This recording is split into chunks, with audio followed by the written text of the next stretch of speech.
Well, welcome to our home here in Southeast Michigan. We're gonna have a little fun today, shooting some semi-automatic, I think in 25 caliber. But before we get to this gun, I would be remiss if I didn't say something about Flag Day. This happens to be Flag Day, honoring our flag. And I'm not sure Americans honor it enough, but I want you to know that flag above me, that United States flag, it's just doing one thing simply. It's honoring the men and the women who died so that you and I could stand outside our homes with an air gun, a real gun, or whatever, and all the other beautiful freedoms that we enjoy here in America. That flag is that special. It isn't about getting on one knee and bowing out. No, it's all lives matter, and that flag honored everybody, race, creed, whatever, who passed away saving this country. Right below it is a second flag that honors the men and women I left behind when I left Vietnam, the prisoners of war, the missing in action, etc. And all of this comes together in one of 130 national cemeteries across the land. You're probably familiar with the most famous, Arlington, but we have them all over the United States. We have two that I know of here in Michigan. One's not very far away in a little town called Holly.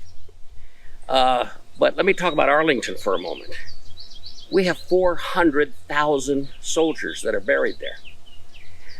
There's about 630 or 40 acres, and they're beginning to run out of land. 25 new burials a day. It takes months, right now 8 months of waiting list just to be buried there. That body has to be kept in a cooler for all that period of time until it can be buried properly. They're slowing it down because they're running out of land. They're trying to negotiate for another 40 acres as I speak. I hope they're able to do that. Right now, if you're just a veteran but didn't die in action like me, you can't be buried there. Used to be able to be buried there, can't be buried there now.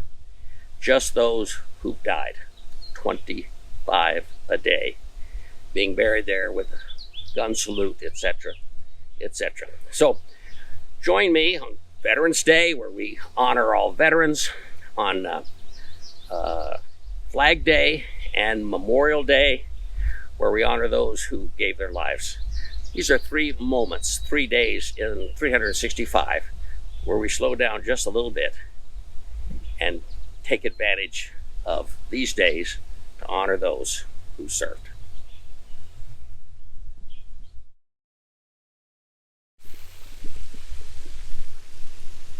Well, one of the passions I have is air guns. They don't have to be semi-automatic, but all air guns. I take a real joy out of shooting them. Let me just show you how this one works.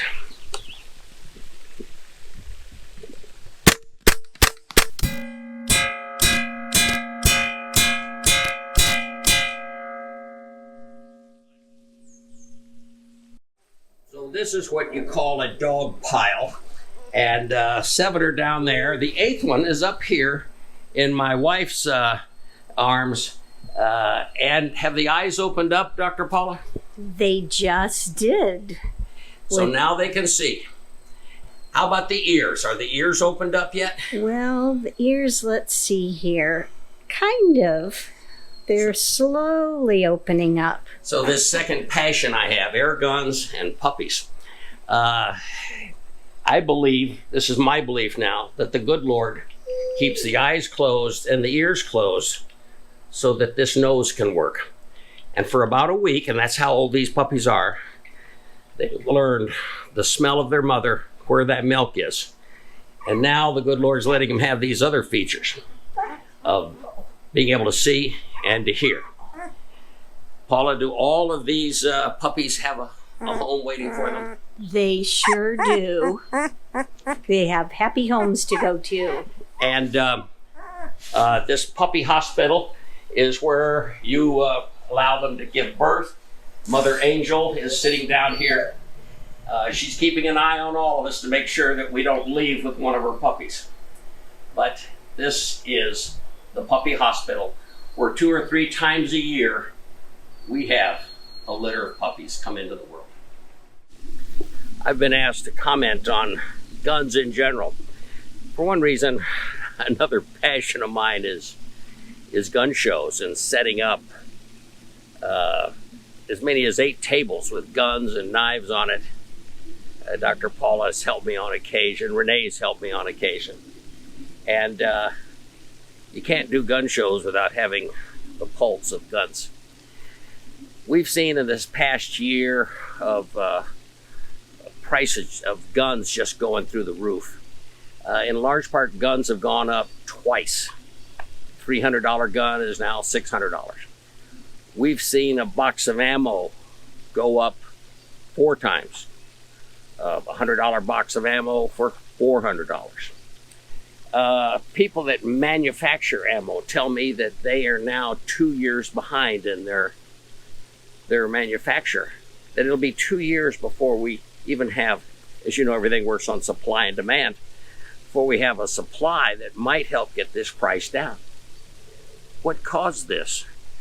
And in large part, it's caused by our political environment. If 300,000 Americans are worried, or 300 million Americans are worried about whether the government's going to let us have guns, they go out and buy them as fast as they can. If they think that the government is not going to, they let up. That's why we have the current price situation right now. There's fear. There's fear. And a lot of people can no longer afford guns. Just affording the ammo is difficult. And that is starting to come on over into the air gun world. Some people have said, well, if I can't have a powder gun, I'll get an air gun. After all, they're available in large bore capacities, etc. Semi-auto, full auto. And so we're starting to see the prices go up. I hate to see that because I was watching the prices of air guns coming down. I mean, it's insane that air guns can be $300, $500, $600, $700, $800 when powder guns didn't even cost that much. Why would air guns be that much? But what was helping us was in the year 2020, we saw the introduction of 2 air guns come out, entry-level air guns that were regulated. We saw Umarex come out with their Gauntlet in 22 and 25 caliber. We watched Venturi come out with the Avenger in 22 and 25 caliber. And they were $299. You can't get them for $299 right now. They're $399. In fact, Umarex has come out with their Generation 2. I'm hoping to get a hold of that gun. And these are regulated, so they're accurate. 25 caliber, 22 caliber. So there was hope until this chaos took place in the powder gun industry. Chaos that I think we're going to be with for 2 years. Now then, that's on the pricing point. Let me talk about the future for hunting. Whether you realize it or not, a lot of states do not allow air gun hunting. I wish they did, they don't. I think the leader might be Texas. You can hunt deer now in Texas with an air gun. That's a breakthrough. You can't hunt deer or turkey in Michigan with an air gun. The legislatures are very, very slow at allowing something like that to happen. So a lot of people are buying large bore guns, but there's not a lot of large bore animals that we can go after. We're still regulated down to just small critters, medium-sized critters, if you will. So in the hunting world, we're looking for some expansion there. We haven't gotten it, not the way we need to get it. Now let me talk about registration of guns. Well, in powder guns, you can pretty much buy any gun unregistered except handguns. And handguns, they need to be registered. That's spilling over, I think, in large part because of some shootings that have taken place in, of all places, schools and post offices and Walmarts and etc. And these people, I think crazy people, decided to use M16s, if you will. And these semi-automatic guns have really given gunning a bad name. Well, watch for those guns to be registered here very, very soon. Now, I've got a few friends in the political world, and they're telling me that air guns are still safe until some big, crazy shootout takes place that involves air guns. In large part, the initial laws might be, and remember, political types like to pass laws for two reasons. One, they see a need within the community, the people who say, I'm scared, we need laws against guns. The second reason political people pass laws is if there's a way to put a fee or a license charge on it.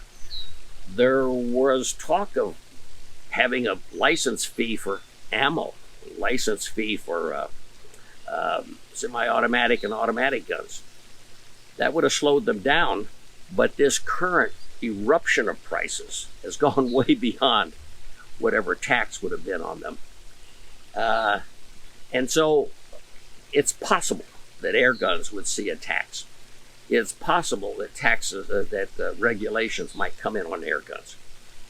I'm guessing that it's still years away. I'm guessing that we've got to have a number of horrible accidents take place first, God forbid. Some real crazy people. If you know of somebody, please call the police and let them know about it. Stop those things from happening.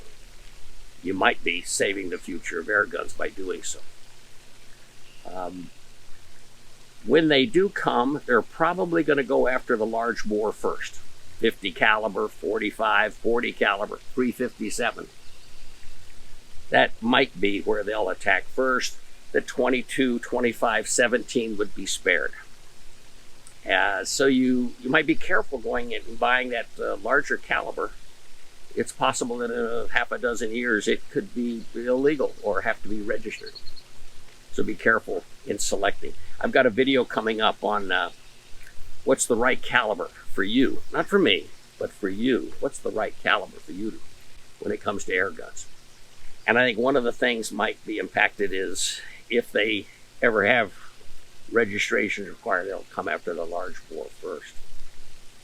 Well, until then, we're able to buy whatever we want.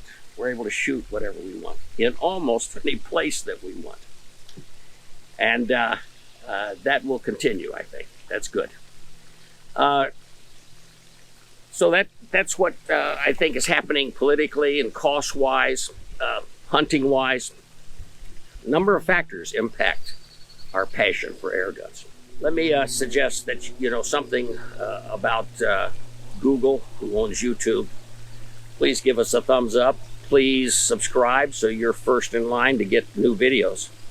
But let me suggest one more thing. That is, somewhere on your screen, you'll see a little circle with a picture of me.